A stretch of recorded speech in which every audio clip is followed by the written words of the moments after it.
Welcome back, everybody, coast to coast, this week in America. Great to have you with us on the program. Nancy Lynne Harris, M.A., shaman, spiritual teacher, is the founder of God Spirits United, LLC, a company that helps people recover from medically incurable illnesses and addictions by teaching them how to shift their energy for healing. She offers shamanic treatments, counseling, books, and workshops. Nancy is a graduate of the Four Winds Society. She was trained as a spiritual teacher by the Eschatology Foundation in Los Angeles. Her book that we'll be talking about, Miracles Master the Art, teaches people how to heal themselves without medicine by consciously changing their attitudes, feelings, and beliefs from negative to positive. It includes a 12 Steps to Heal Yourself Without Medicine guide to help you discover the specific positive words that you will need to heal your illness, help you understand that we live in a spiritual universe misunderstood to be physical, and teaches you how to control the pure spirit energy that you are made of. Nancy says that by learning to control your thought choices and attitudes, and by adding certain words to your thinking, you will control your own health, wealth, and peace of mind. Nancy Lynne Harris, author of Miracles Master the Art, our guest on today's This Week in America. By the way, the book recommended by the U.S. Book Review. Hi, Nancy. Welcome to the program. It's great to have you with us. Thank you. Love being. This is such a fascinating topic, and the time will go by way too quickly. So much I'd like to talk about on the program today. One thing that's striking is your willingness in the book to share personal experiences of what you went through and how you were able to come through and change the attitude of what happened. Let's start by talking about the story of healing glaucoma. This is an interesting story and very enlightening how you got through this. Talk about that story, because it is quite personal. Yes. After I had been married several years and my husband and I had 3 small children, our second son, Michael, was born with congenital glaucoma. And we had, my mother-in-law was very controlling. And she loved her family deeply, but she wanted her way. And this caused a lot of pressure in my mind. And it didn't occur to me until Mike was 9 years old and I was taking some special training that I was feeling so pressured that it was reflecting on my child's eyes. And once I learned that, this was mother, I respected her. Yes. And you didn't say no to mother. You didn't. And that's the way it was. But I had to get up the courage to say no to her because somebody and my teacher told me that is probably this pressure. This was the source of the pressure. And I had to do something about that because the doctors could not heal glaucoma. They had operated on his eyes twice, surgery, making the slits bigger for the fluid to flow through so he wouldn't go blind. But this is your optic nerve that glaucoma damages.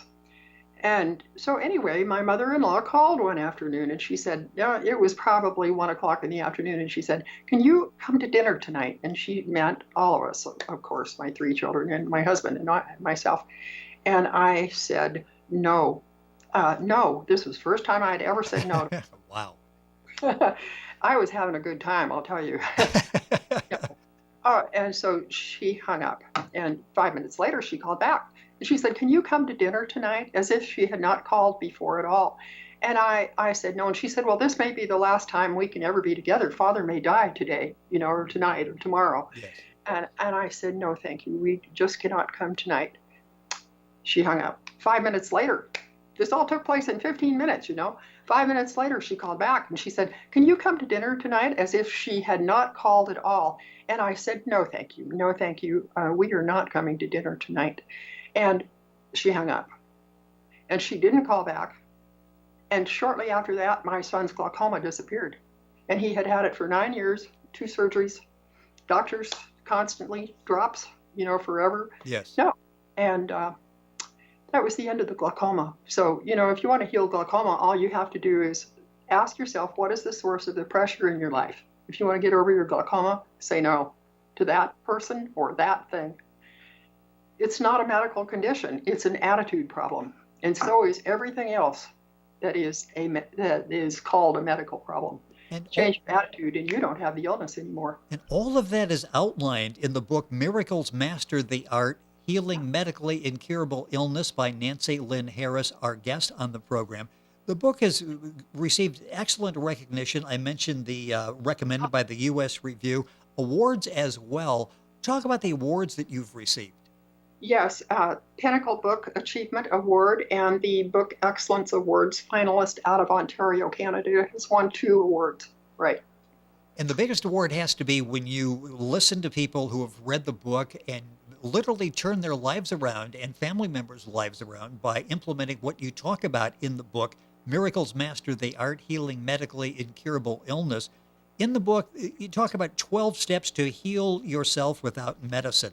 Talk a little bit about that. I know there's some questions in the book and exactly how that works, how you guide us to being able to change our thoughts, change our attitude, and eliminate some of the illnesses that we think we have. Okay, with any illness that is medically incurable, you have to begin to write down the date. This is number 1, write down the date when your illness began. What disturbing thing occurred in your life shortly before your illness appeared? You may not have linked whatever it was to your illness, but illnesses do not just pop out of thin air. To cause an illness, this occurrence was something you felt deeply about, and your feeling was negative. What happened? What was this disturbance? That's number 1. Number 2, exactly how did you feel about what happened? Why didn't you like it? What words would best describe your negative feelings? Sum up your feelings in 1 or 2 precise words. Number 3, use a dictionary or thesaurus to find the exact opposite positive word, the antonym to the way this upsetting event or troublesome person made you feel. Be scientific in selecting this word. Number 4, how did you physically react to this situation? How did you cope? What did you do? Number 5, how long after the event did your illness appear? What were your symptoms? Number 6, what organs in your body does this illness affect? Number 7, what's the medical name for this illness? Number 8, what negative things or beliefs did the doctor tell you about the illness that you need to stop believing to make your healing possible? You cannot believe that you have an illness and not have it at the same time. Number 9, how does this illness make your body feel? How would you describe your pain or comfort? Number 10, begin to reprogram your thinking by canceling the negative feeling words you identified in number 2. Say to yourself, which is your creative light energy, repeatedly, no more. I dispel. Whatever this is, dispel means to scatter or clear away. So you start cleaning out your mind that way. Imagine a mental trap shoot to see yourself blowing up these negative words in your mind. And number 11 and number 12. So I take the person clear through analyzing what in the world that feeling was. An illness is always caused from a negative feeling. And if you reverse the feeling, your illness will disappear. But you have to do the work. It's your mind, and nobody will in your mind but you. So you have to analyze, what did I think? What did I think that caused that? So you were able to ask the questions and guide us that far, but it's up to us in our mind to reverse the thoughts, reverse the words that will eliminate the illness we're dealing with. Exactly. Right. And you'll find all of that in the book, Miracles Master the Art, Healing Medically Incurable Illness by our guest on the program, Nancy Lynne Harris.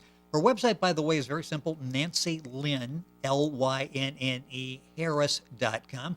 Information there on what all Nancy does, other books and CDs that she has available, information on ordering the book, and you can link on to her website directly by going to our website, thisweekinamerica.us. I know self is very important in what you are telling us, the guide you're giving us to get through some of these difficult periods. Talk about the role of self in this process. The way you feel about yourself is the most important thing. You have to learn to love yourself. The difference between loving yourself and hating yourself is so important. And in this book, in chapter 8, I deal with that problem. And chapter 8 was so important that I published it as a separate book. This deals with healing dysfunction, alcoholism, mental illness, drug addiction. And that's chapter 8. And it tells you how to get well. You have to love yourself more than you hate yourself. I'm talking about a scale of 0 to 100%. Yes. You have to hit the 51% of loving yourself. It's not unlike an overdraft at the bank.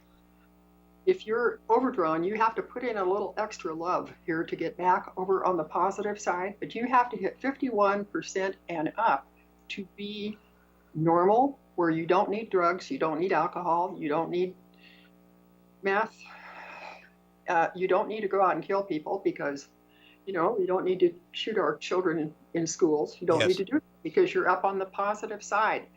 Invasion Revealed. That's the book for chapter 8 for healing depression and mental illness. And you'll find that at Nancy's website as well, NancyLynnHarris.com.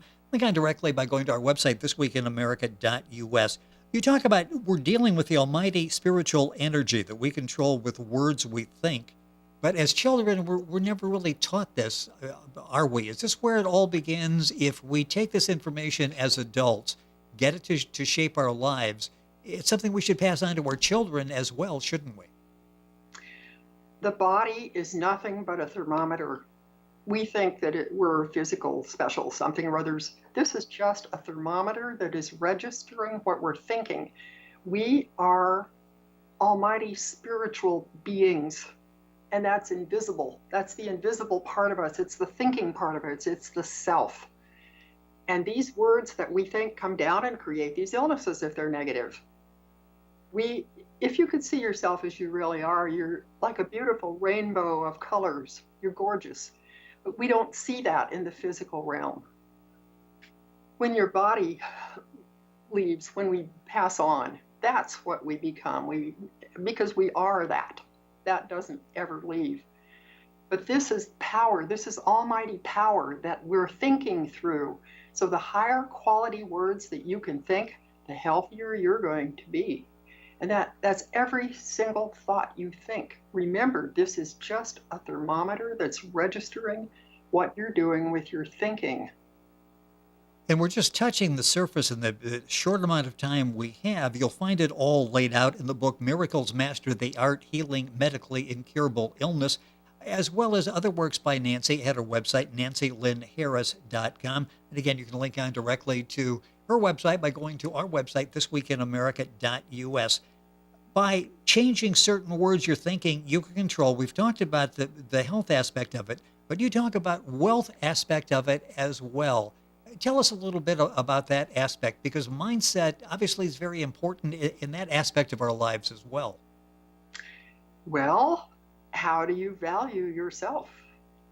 If you think you're not worth much, you're going to have to work pretty hard every day at your job, and you're still not going to make money, see? And that's the way most people live. You have to value yourself as this almighty energy. My goodness. Think of yourself as the daughter or son of God. What is it? The greatest. If you don't believe in God, think of it as just the energy, the greatest energy in existence. And you are the spitting image of it. It's your progenitor. I hope I'm using that word correctly, but you're the image of it. You are it. You're no different than it. So how high can you think of yourself? And the money just rolls in. Just rolls in. It's just a change of attitude, just a change of the words, because words have meaning. So the words that we use. It's self. So it's all about self. What are you doing? Yeah. We're back to the self aspect that we talked about. Miracles Master the Art, Healing Medically Incurable Illness. Our guest is Nancy Lynn Harris. A few minutes left in the program, going by way too quickly. What's it like for you in sharing your experience in the book, in the CDs that you have available at your website, in the workshops when you're talking with people, when you see people that are dealing with physical and emotional pain, maybe thinking there's nothing that can be done. This is something they're just going to have to live with. And suddenly they realize there is an escape here, and I can feel better. I can deal with this. What's that like for you? There are many beginners in the world. You know, at one time I was a beginner, but you have to just start thinking of yourself as much greater than you are. Much, much greater than you are. Yes, and let go of the human sense. Just know that you are pure spirit energy. It's been called Almighty. It is what you are. It is what you're thinking through. It is the thought. It's not this body. This is just a temporary register. That's all it is. But you're capable of anything and everything if you think of yourself as this almighty energy.